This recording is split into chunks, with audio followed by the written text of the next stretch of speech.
I can't get this box open. What the hell is going on here? Oh, look at the shape of this sleeve. We're off to a bad start here, New Mobile. Now it's easy to say, why would you spend $1,000 on an iPhone when you can get an Android phone that does everything you need it to do for less than $200? But most of the time when people say that, they're not actually citing specific models of Android phones that will legitimately give you a good user experience for less than $200.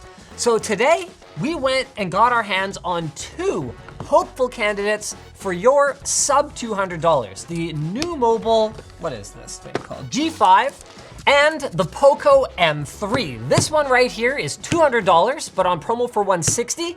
And this one from Poco is just $130 US. That is absolutely flippin' incredible. Especially when you consider that it comes with a charger and a Livestrong bracelet and a other more different bracelet. 3 whole bracelets. How the hell are they doing this for $130? You know, we originally set out to make a video about this New Mobile G5, but then we were like, oh, okay, yeah, on its own, that might not justify a full video, so why don't we compare it to the Poco M3? And then now I don't even want to talk about the New Mobile G5 for $130. This thing is freaking nuts. Did anyone think to charge these before we started? Oh, wait, hey, wow, it just has a super long delay. This is flipping nuts. Poco even includes like a cheap, crappy case with it. Screen protector, look at that. Like everything you need.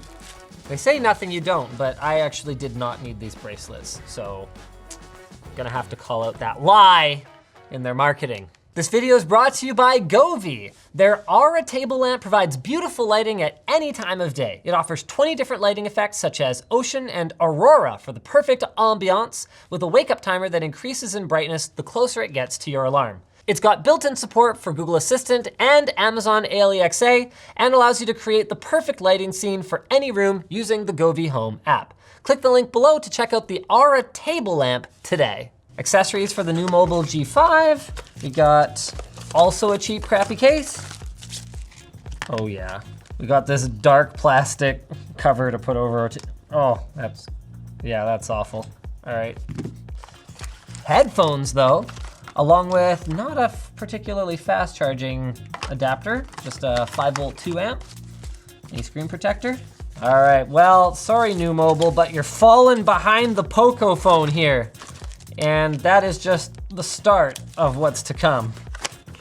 Oh, these are AirPods clones, look at that.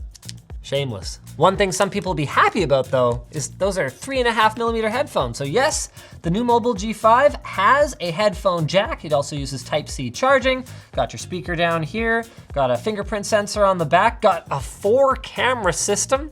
This is on a $160 phone.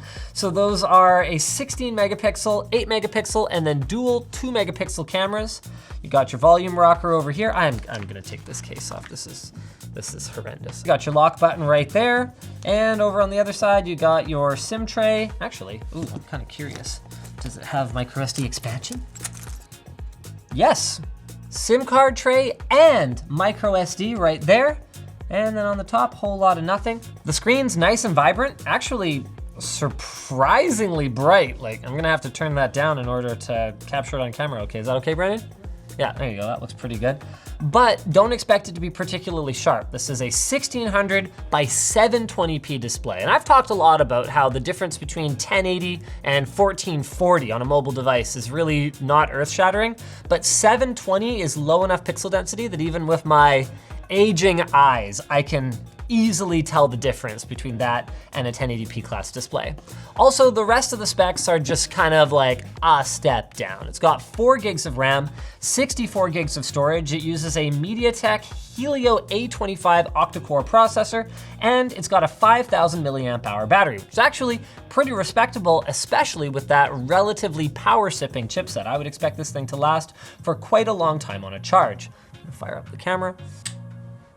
Man, I remember when like $250, $300 phones could barely take a picture better than a potato. This is like completely usable. Like just reasonable, you know?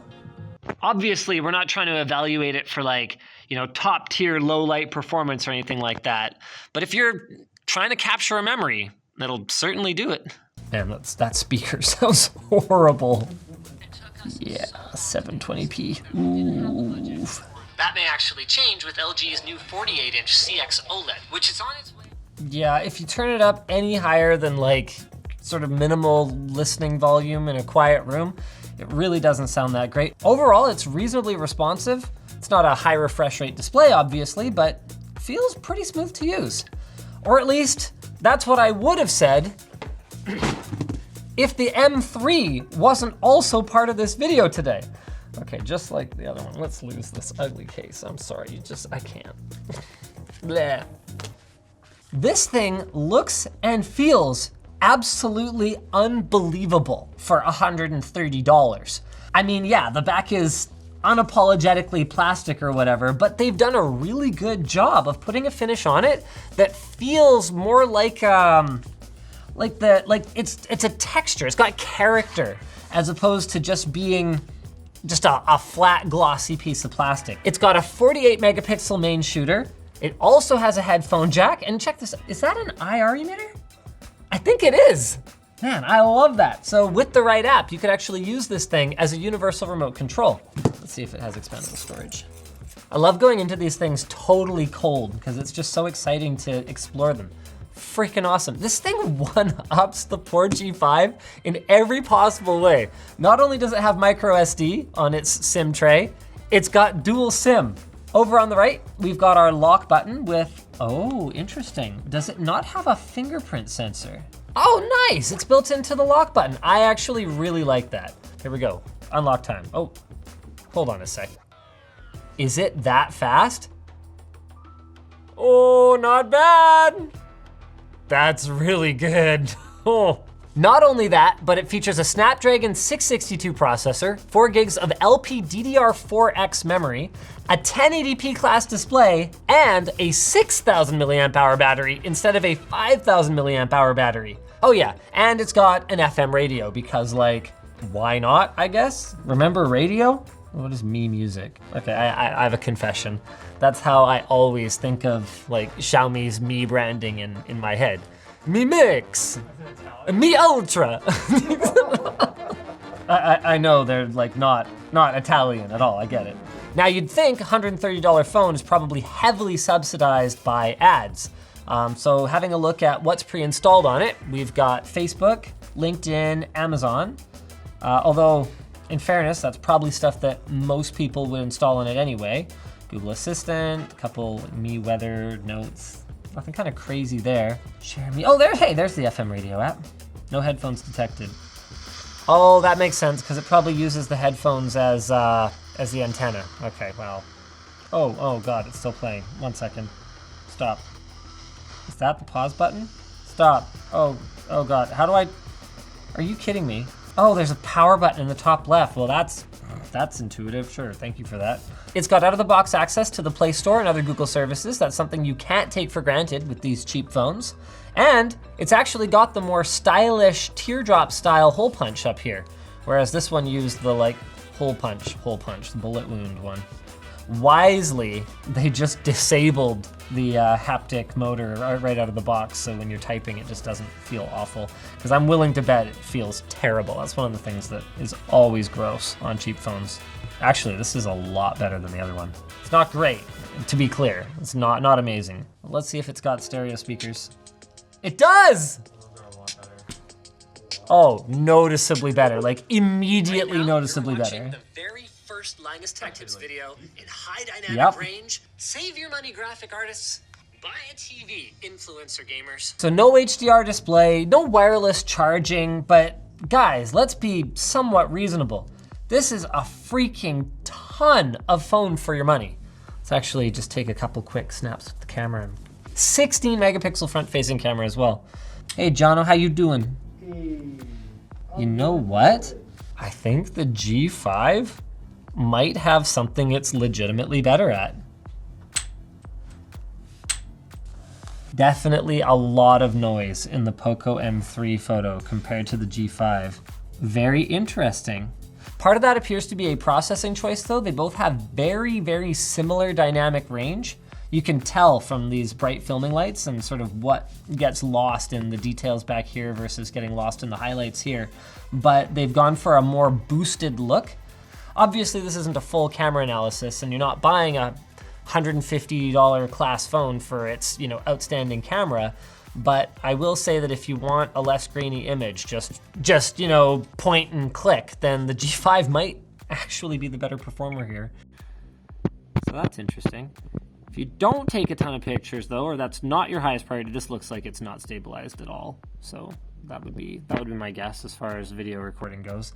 I can't say that it's any different on the other one. If you mostly consume content as opposed to creating it though, man, M3, $130 US? That is extremely compelling. Yeah, this one seems to at least have some electronic stabilization or something like that. You can see it there. It's a little floaty. Whereas this one, if I try to just freehand it here, it's like all over the place. And if I do my best. One last thing for the M3 is you get Corning Gorilla Glass 3 on the front for a little bit of extra shatter and scratch resistance compared to just regular generic tempered glass. And that's pretty much it. So if you were wondering, what is the response when someone says, well, what Android phone can you get for 1/8 of the price of a top tier iPhone that kind of does everything you need? The answer is one of these two, and probably this one. Dang, that's compelling. If you like either of these, we're gonna have links down below. If you like Short Circuit, make sure you subscribe. I will see y'all later. I could get used to this bracelet look. What do you think, Brandon? Should I start wearing like lots of bracelets? Sure. Just have that be part of my shtick? Do like an LTT store bracelet? It's like you live in the 2000s. Yeah.